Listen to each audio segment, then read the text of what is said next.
Does six figures still mean wealthy to you? No, What are your thoughts on that? no, it doesn't. It Hmm. doesn't, because you make too much again to qualify for any resources, right? And so you find yourself in this space, and you know how they talk about middle class. I don't think that we have middle class. You either rich Right, or you poor.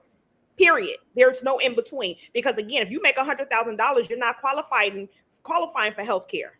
right. Not for childcare. You're not qualifying for government assistance or anything like that. But you're still spending. And I can speak from my household. I have a family of four now. My daughter's home from college. Groceries can be like $1,200 a month alone, and sometimes Yeah, more.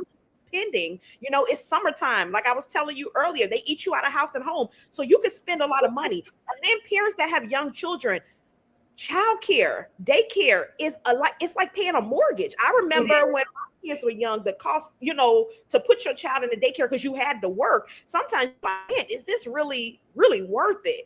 And so I don't think, making the six figures is the same today as it was, even a few years ago. I think a few years ago it was okay, but with inflation and the cost of living, you got to think about it. As a realtor, when I'm working with people that want to rent versus purchasing, the rent is just as expensive It as is. purchasing a property. But then you can't really afford that. And then they want you to make so much times, the rent. And most people, they don't at six figures. After you calculate all the costs, it's just not realistic anymore.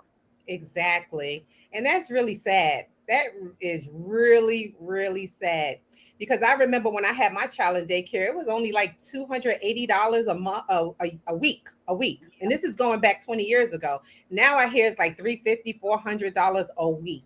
How can people sustain that?